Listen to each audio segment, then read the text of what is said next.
Khaled Al-Khamisi, taxi. Mon Dieu, quel âge pouvait avoir ce chauffeur de taxi, et quel âge pouvait avoir sa voiture? Je n'en croyais pas mes yeux quand je me suis assis à côté de lui. Il y avait autant de rides sur son visage que d'étoiles dans le ciel. Chacune poussait l'autre tendrement, créant un visage typiquement égyptien qui paraissait sculpté par Mahmoud Mokhtar.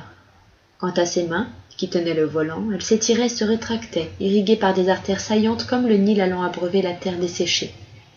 Le léger tremblement de ses mains ne faisait basculer la voiture ni à gauche ni à droite. Elle marchait droit en avant, et les yeux du chauffeur, recouverts de deux énormes paupières, laissaient transparaître un état d'esprit intérieur qui suscitait en moi et dans le monde entier une profonde quiétude. Rien qu'en m'asseyant à côté de lui, je me suis senti envahi par des ondes magnétiques positives, et la vie m'est apparue belle. Je me suis rappelé sans raison un de mes poètes préférés, Jacques Brel, et à quel point il avait tort en écrivant sa célèbre chanson. Mourir cela n'est rien, mourir la belle affaire, mais vieillir, oh vieillir. Si Brel s'était assis un jour à côté de cet homme, nul doute qu'il aurait pris sa gomme pour effacer frénétiquement les mots de son poème. « Vous devez conduire depuis longtemps, monsieur, lui ai-je dit. »« Je suis taxi depuis 1948, m'a-t-il répondu. J'avais du mal à imaginer qu'il conduisait un taxi depuis près de 60 ans. Je n'ai pas osé lui demander son âge, mais je n'ai pas pu m'empêcher de l'interroger à propos de son expérience. Pourriez-vous me dire quelles leçons vous avez tirées de votre expérience afin que je puisse en profiter ?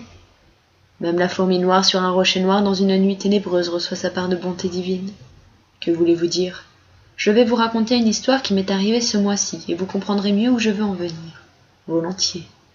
J'ai été très malade pendant 10 jours. J'étais incapable de quitter mon lit.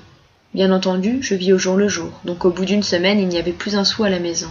Je m'en rendais compte, même si ma femme me le cachait. Je lui ai dit « Que va-t-on faire, ma chère ?» Elle m'a répondu « Tout va bien à Bouhussen », alors qu'elle quémandait de la nourriture à tous les voisins. Et mes enfants, ils ont déjà assez de soucis. Certains ont déjà marié la moitié de leurs enfants, mais n'ont pas de quoi marier les autres. Et l'un de mes enfants a un petit-fils malade avec qui il court d'hôpital en hôpital. Bref, je peux difficilement leur demander quelque chose, ça serait plutôt à moi de les aider. Au bout de 10 jours, j'ai dit à ma femme que je devais aller travailler. Elle m'a supplié et a crié que si je sortais, elle allait me perdre. Et franchement, je n'avais pas la force de sortir, mais je me suis dit qu'il le fallait quand même. Je lui ai dit un petit mensonge pieux, que j'étouffais et que j'allais m'asseoir au café pendant 1 heure, pour prendre un peu l'air. Je suis descendu, j'ai pris la voiture et m'en suis remis à Dieu. J'ai roulé et, au jardin Norman, je suis tombé sur un taxi en panne. Le chauffeur m'a fait signe et je me suis arrêté. Il s'est approché de moi, m'a dit qu'il avait un client du Golfe et qui devait aller à l'aéroport et m'a demandé de l'amener à sa place. Vous voyez la main de Dieu. Il avait une Peugeot 504 en parfait état et il était tombé en panne. J'ai accepté de prendre son client. L'homme est monté dans ma voiture, il venait d'Oman, de chez le sultan Qaboos. Il m'a demandé combien je prendrais. Je lui ai répondu que c'était à lui de décider. Il m'a redemandé. « Vous allez accepter ce que je vous paierai ?» J'ai confirmé. Sur la route, j'ai appris qu'il allait au fret parce qu'il avait quelque chose à terminer là-bas. Je lui ai dit que j'avais un petit-fils qui y travaillait et qui pourrait peut-être l'aider à faciliter les procédures de douane. Il était partant. Quand on est arrivé, j'ai effectivement trouvé mon petit-fils sur place. Mais vous vous rendez compte que j'aurais pu ne pas le trouver à ce moment-là ? Nous avons terminé ce qu'il avait à faire et je l'ai raccompagné à Doki.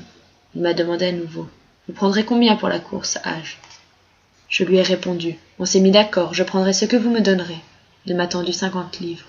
Je l'ai remercié et ai redémarré. Il m'a demandé si j'étais satisfait, je lui ai répondu que oui.